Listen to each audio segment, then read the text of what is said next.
noche en exclusiva el proyecto de denuncia constitucional contra Pablo Sánchez, que se encontraba bajo 7 llaves. Cuando he hablado con el fiscal de la Nación, él ha aceptado. Entonces, él ha aceptado y entiendo que como resultado se le ha llamado. Formulo denuncia constitucional contra Pablo Sánchez Velarde en su condición de fiscal de la Nación, delito de obstrucción a la justicia. El investigado de forma dolosa, aprovechando su condición de máxima autoridad, habría ejercido influencia sobre el fiscal Rodrigo Ruruch. Si ya existía este proyecto, ¿por qué la fiscal decidió archivar el caso? Hola, buenas noches, bienvenidos al programa. Soy Milagros Leiva, estamos comenzando una semana y la verdad es que se van a quedar tan sorprendidos como yo, porque hemos encontrado un material que siempre, claro, permanece guardado, oculto, ¿no? El Ministerio Público tendrá que dar serias explicaciones de qué pasó. La doctora Delia Espinosa tendrá que contarnos por qué no dio a trámite esta denuncia que hace que habría hecho Villena, pero Villena no pudo firmar porque Delia Espinosa fue elegida fiscal de la Nación. Ahora se van a enterar de todo. ¿Lo hizo Villena? ¿Quién lo hizo?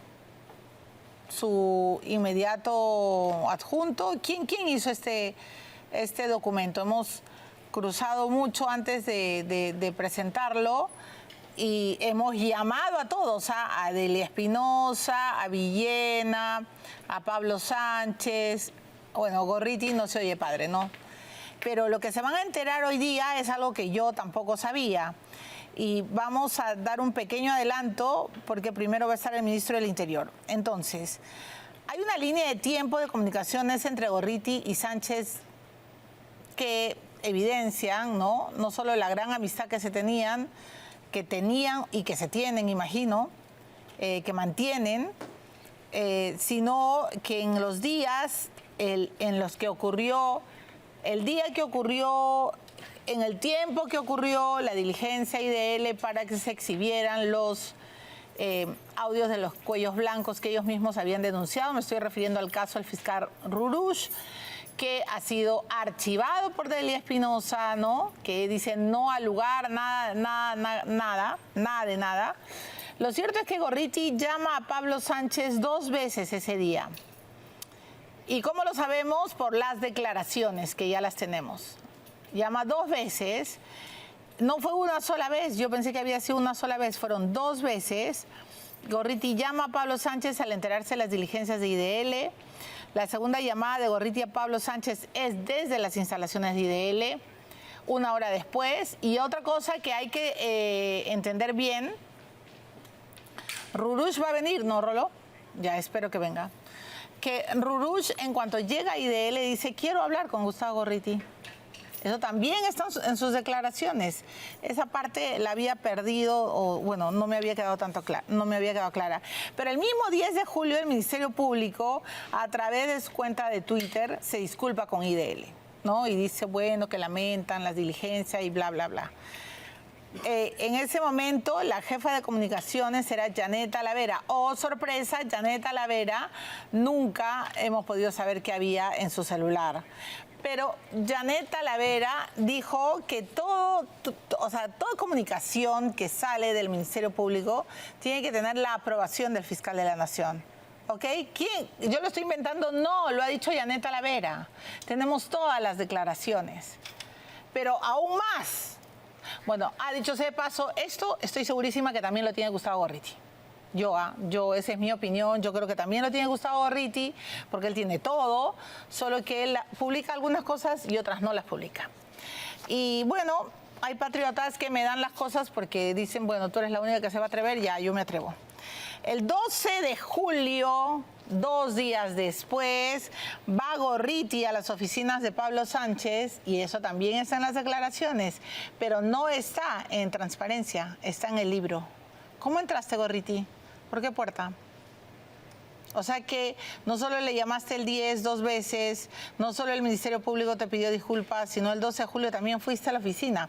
Bueno, Hoy día nos enteramos de todo y Delia Espinosa aseguró, bueno, qué mal, Sol Carreño, de verdad discúlpame, me queda claro que no eres periodista, que eres abogada, qué mal que no le hayas preguntado a la señora Delia Espinosa que estuvo frente a ti, ¿por qué rayos archivó todo esto de Rurush? O sea, por lo menos si hubieras hecho pues por vergüenza, ¿no?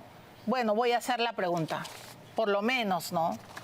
O sea, es como que yo tengo hoy día al ministro del Interior en el estudio, y lo tengo, y no le haga la pregunta cómo así tenía el texto de Juana Avellaneda. O sea, tú dirías, qué mal, Milagros Leiva, no eres periodista. No, yo sí soy periodista.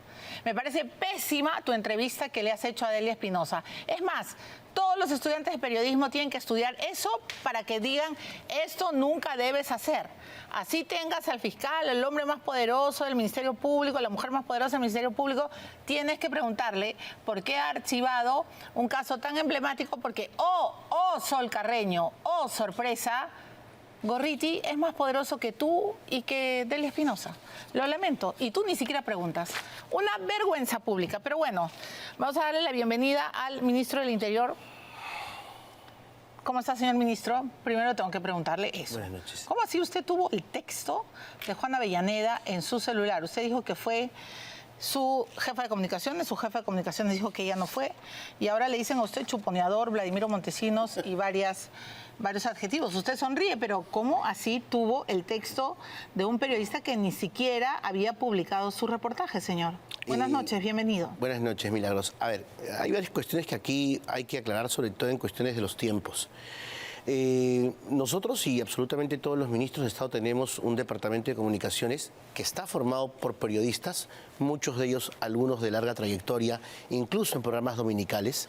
¿Ya? Y a las 8:34 de la noche, cuando el reportaje ya se había emitido, porque el reportaje se había emitido ya, mi equipo me comparte justamente las líneas de este reportaje para yo poder estar enterado de las, o al menos, digamos, de alguna u otra forma, poder tener en consideración las preguntas que pudieran habérseme formulado en una entrevista que se me iba a practicar en ese momento en Cuarto Poder. Sol Carreño en vivo le dice que no se emitió el reportaje de Juan. No, ya se había emitido cuando yo acudo al estudio de Cuarto Poder. Ya se había emitido. Ya se había emitido. Entonces, ¿quién le da? ¿Cómo mira, llega a sus manos? ¿Cómo llega todo el texto? A ver, quienes me lo facilitan es mi equipo de comunicaciones, y como justamente mi equipo de comunicaciones sostiene cuando yo les he preguntado, son dos cuestiones. Dice, ministro, ocurre que cuando pasan estos reportajes, muchos de ellos son compartidos en las plataformas web de los mismos medios de comunicación para que automáticamente el reportaje sea emitido a los segundos y esté en las plataformas. El ministro estuvo aquí y trató este tema. Y a razón de eso, yo igualmente consulto, y como ellos mismos me dicen, ministro, discúlpeme, somos periodistas, tenemos nuestra fuente, y tampoco voy a revelar yo mi fuente. Ya, pero ellos en ese momento no son periodistas de ningún medio, son sus asesores. No, pero no dejan de ser periodistas. Yo soy ministro y no dejo de ser abogado, es la profesión que tengo. Y eso significa que yo tengo que guardar, por ejemplo, criterio de discreción de los casos que yo he patrocinado. Entonces, el hecho que tú ocupes un cargo no significa que no guardes, digamos, tus principios deontológicos que en algún momento la profesión te llama a practicar. Entonces, al momento que yo les pregunto, ellos me hacen esa mención y me dicen, ministro, tenemos nuestras fuentes y nosotros las vamos a respetar. ¿Y por qué su asesora lo niega cuando Roxana Cueva le pregunta? Es que yo no sé a quién le habrá preguntado Roxana Cueva. Ella dice que ella hizo mención o le preguntó a la DIRCON. La DIRCON es Adriana. Zamora también ha dicho que le han preguntado a Adriana. Correcto. Adriana es su DIRCON, ¿no? Correcto, es Adriana. Y yo, si tú ves el reportaje, nunca mencioné a Adriana Rodríguez, ¿verdad? Correcto, nunca mencioné. Bueno, Adriana se le ve muy molesta, ¿no? En la pantalla. Bueno, es una cuestión que, como te digo, tendría que responder. La pregunta es, ¿usted está chuponeando a los periodistas? No, Milagros, o sea, nosotros no tenemos, digamos, ninguna práctica ilegal con respecto ni a ningún periodista ni a nadie. Porque para empezar y para evitar, digamos, las fábulas que suelen correr. Aquí, digamos, las intervenciones telefónicas se dan a través de equipos especializados y aquí en el Perú específicamente, que se hace a través de constelación. Es una práctica que no se hace tampoco, digamos, de manera irregular. Siempre se tiene la participación o la autorización, ya sea de un mandato judicial, de una disposición judicial, y también con participación de otros gobiernos, por ejemplo, como el de Estados Unidos, cuando estamos hablando de terrorismo y narcotráfico. Entonces, esa es una cuestión que yo tengo que absolutamente descartar. Yo creo que ha sido el argumento escapatorio, en este caso, de los periodistas de Cuarto Poder. ¿Por qué argumento escapatorio? Porque yo no tengo ¿De qué tienen que escapar? Porque yo no tengo ninguna duda que la filtración en todo caso ha venido por ellos.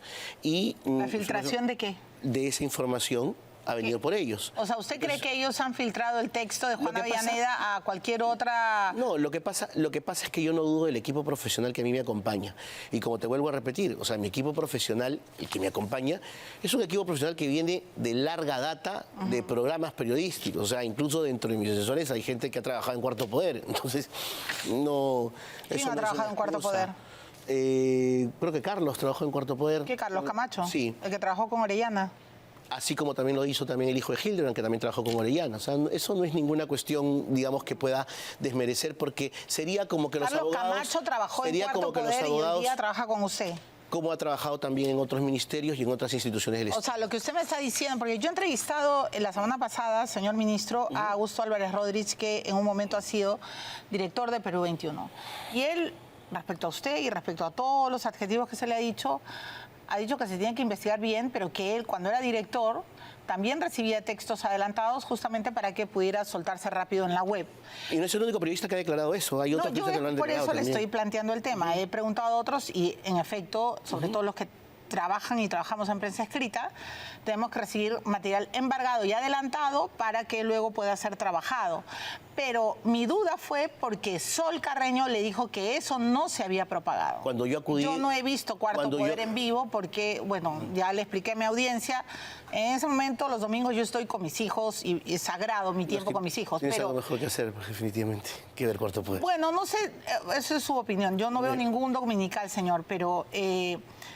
más allá de sus críticas a ese o cualquier otro dominical, el punto era si usted había y estaba recibiendo material antes, ¿me dejo entender? No, cuando yo acudí al estudio de Cuarto Poder, eso ya había sido emitido. Por eso es que me siento para responder las preguntas. Por eso es que usted se siente, digamos, tranquilo de tener ese material. Sí, correcto. Ya, y se sintió tranquilo. Yo otra cosa que le tengo que preguntar, porque se sintió tranquilo cuando llegó y le recibió una portátil. ¿Quién ha armado esta portátil? A ver, y agradezco muchísimo la pregunta por una sencilla razón, Milagros.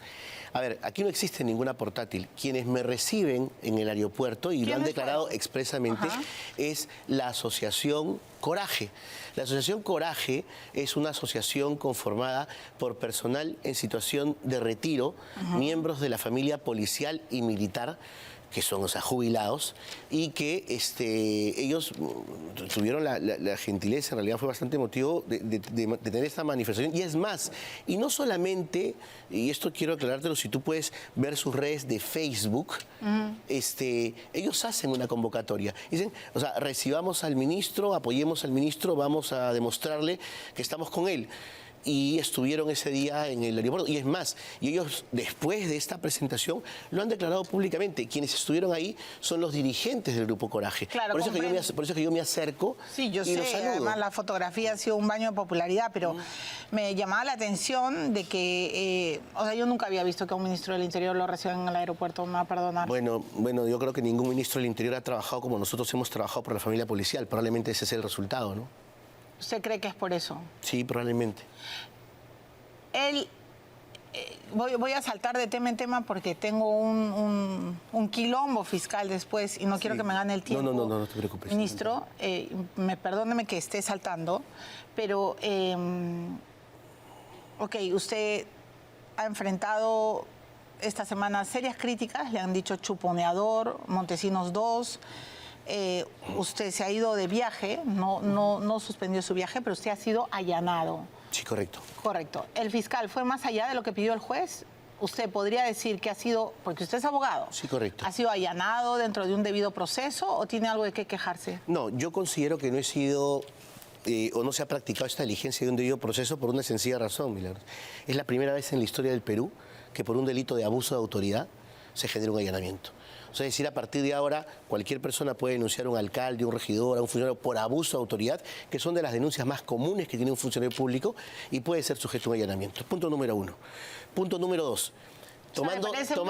¿Le parece un exceso al Ministerio Público? Tomando las mismas palabras que hizo referencia la señora fiscal y que dijo que el ministro había sido alertado por medios de comunicación o por las redes sociales que este allanamiento se iba a practicar, por tanto, se perdió el factor sorpresa. No, a mí han dicho que yo prácticamente impedido, señor. Y yo te hago la pregunta, si el factor sorpresa supuestamente se impidió, ¿para qué ya no? Eso solamente tiene una respuesta: show.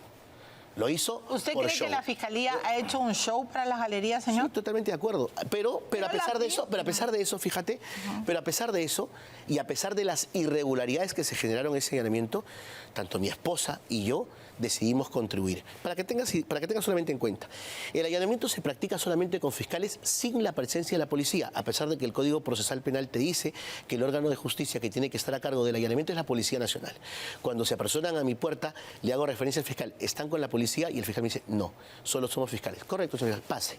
Siéntese en mi sala, vamos a esperar a mi abogado. Pensaron que no había policías porque usted había ordenado a todos los policías que no. En lo absoluto.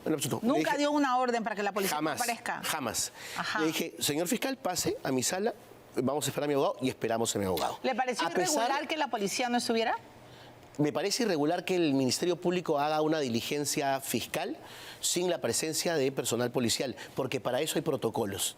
Entonces, y no solamente eso, sino que adicionalmente a ello, y para que se vea justamente el afán contributivo que tuvimos mi esposa y yo, tú pudiste ver en las imágenes que posteriormente fueron a mi auto, abrieron mi auto, hicieron prácticamente la revisión, que tiene que estar a cargo de un policía, y verificaron que no había ninguna... Ya, eso, por ejemplo, no estaba en la resolución. Sin embargo, a pedido del fiscal, yo no me rehusé. Dijo: ministro, ¿podemos revisar su carro? Correcto, señor, vaya y revise. Pero usted se ha rehusado a dar su chip, ¿no? No, a ver, yo lo que... Porque ya me explicó en una anterior entrevista, porque no quiere ventilar su vida privada, sus fotos privadas. Y sin embargo, al ministro le dedican todos los dominicales para ver el tema, pero sin embargo al señor Gorriti, que no entregó nunca su celular, le tocaron una vez y hasta el día de hoy, ¿no? O sea, vemos la justicia medida de distinta manera, ¿no? Entonces, ¿Usted cree que es un escándalo que hayan archivado la denuncia contra Pablo Sánchez por el caso de Gorriti y Rurush? Yo no solamente creo que es un escándalo, creo que es la comisión, para mí, desde el punto de vista legal, sí, la presunta comisión de un delito, y es un delito de encubrimiento, porque creo que para cualquier persona con dos dedos de frente, sin tener una formación jurídica, eso aquí y en la China es tráfico de influencias. ¿Y usted, en su opinión, es un encubrimiento de Delia a Pablo?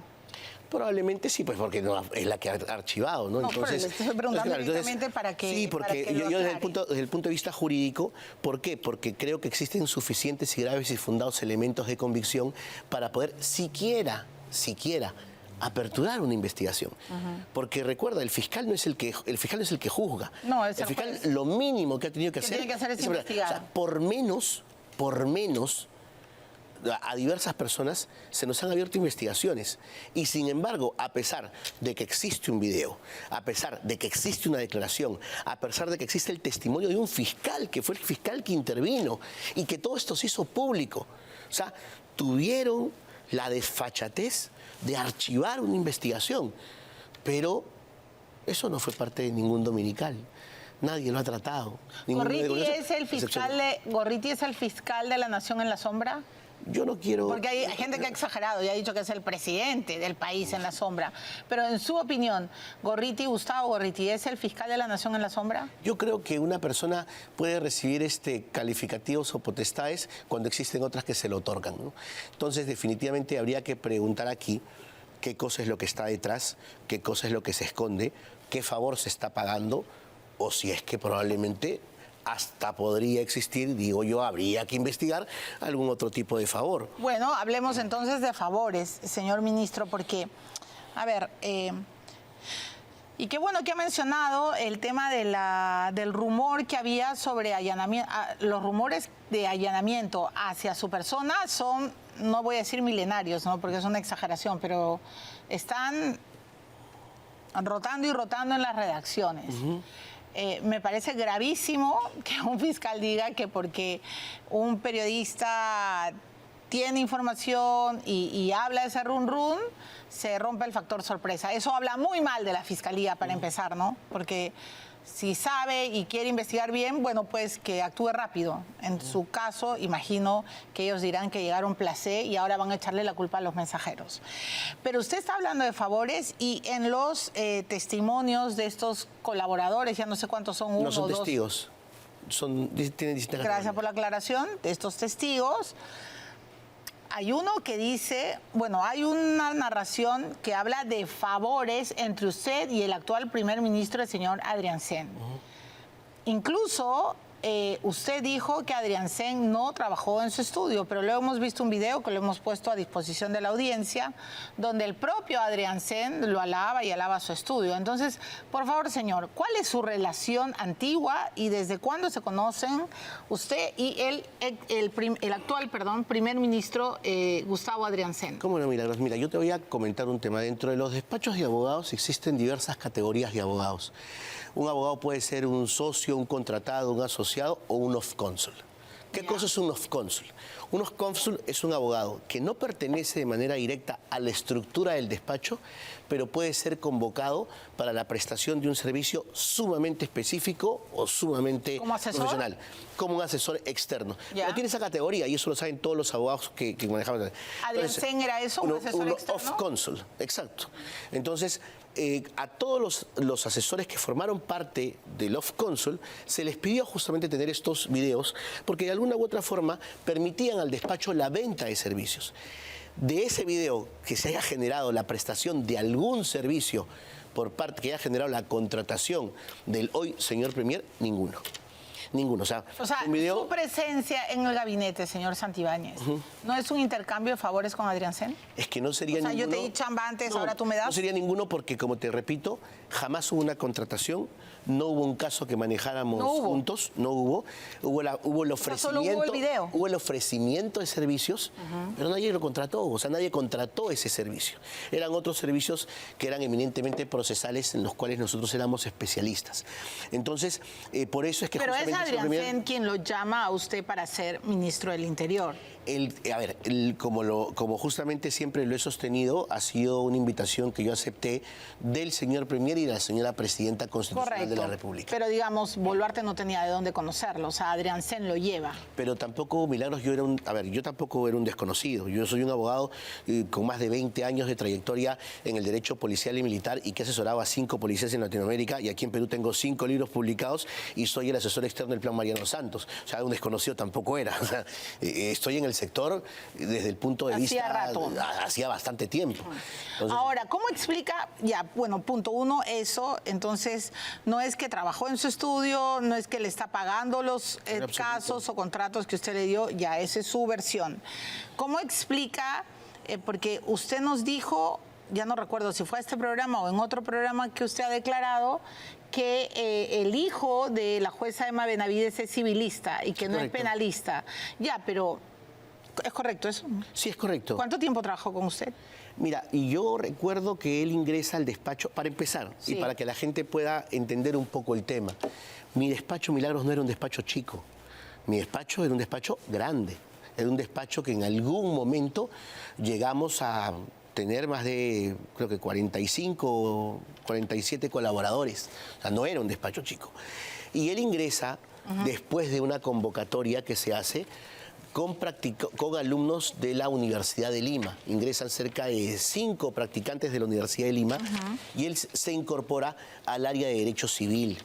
Estuvo como practicante, no recuerdo exactamente el tiempo, probablemente sea 1 año o quizás menos, y luego de ello se gradúa como abogado, se gradúa con honores.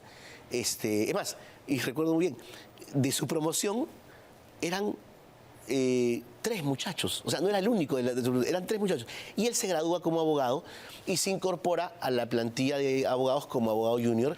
Y sí recuerdo que su permanencia en el despacho fue de 3 meses. ¿Y por qué fue de 3 meses? Porque al tercer mes se gana una beca, ¿no?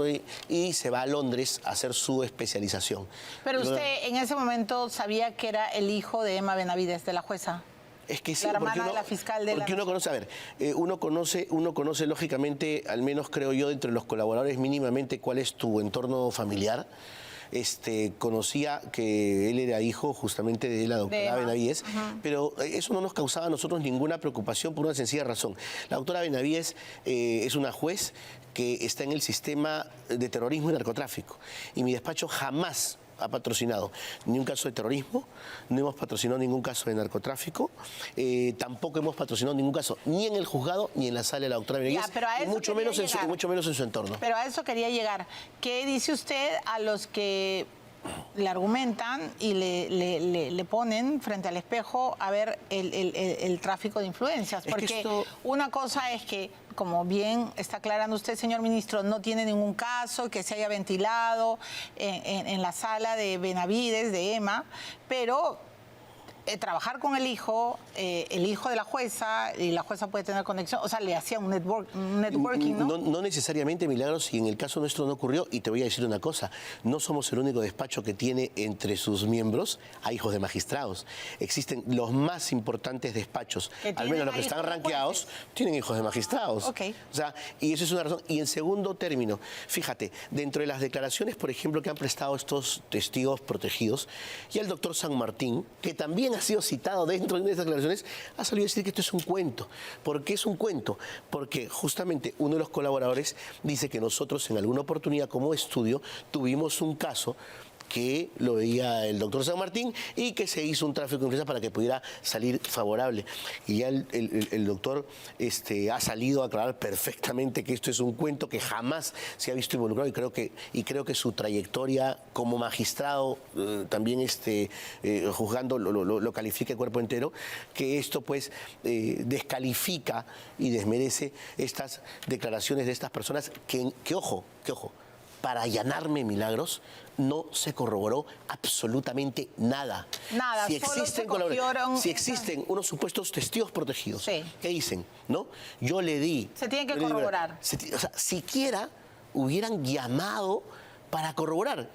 O sea, dicen, Santibáñez en el despacho hizo esto. Correcto. ¿A qué fiscal? ¿A qué juez? Si los casos eran patrocinados. ¿Conoce o no al coronel en retiro Percy Tenorio Gamonal? Por supuesto que lo conozco. Ya, entonces vamos a la pausa, porque lo que dice el testigo es que él es su guardián. El guardián del secreto ministerial. Aparentemente sería el coronel en retiro Percy Tenorio Gamonal quien esconde el iPad y la computadora, aparentemente, del ministro. Tengo que ir a la pausa rápidamente, voy a regresar con él, y luego va a estar con nosotros, ya llegó al estudio, el ex fiscal Rodrigo Rurush. No sé. Es que después de leer esto, aquí hay más que gato encerrado. Yo creo que Villena, Pablo Sánchez y Delia Espinosa tienen que dar una conferencia de prensa a los 3 y contarnos cómo es la nuez. Tan simple como eso, señores. Vamos a la pausa, pero antes, usted tiene sordera, siente que ya no escucha como antes, se está perdiendo las conversaciones con sus seres queridos. Bueno, la solución la tiene Audifón. Audifón le ofrece audífonos medicados diseñados en 3D con tecnología alemana. Son dispositivos que mejoran su audición de manera cómoda, segura y discreta. Cada paciente tiene un seguimiento para que disfrute al máximo de sus audífonos. Audifón tiene 18 sedes en todo el Perú y usted puede agendar una cita llamando al 01-510-1313 o a través del WhatsApp 983-402-173. Experimente la libertad de una buena audición. Tengo que desde ya pedir disculpas a todos mis invitados porque yo tengo que apagar el aire acondicionado. Lo lamento por el ministro y lo lamento también por el fiscal, porque sé que se están muriendo de calor, pero si no apago el aire ya no voy a poder hablar. Así que regresamos además con estos temas tan calientes. Ya venimos.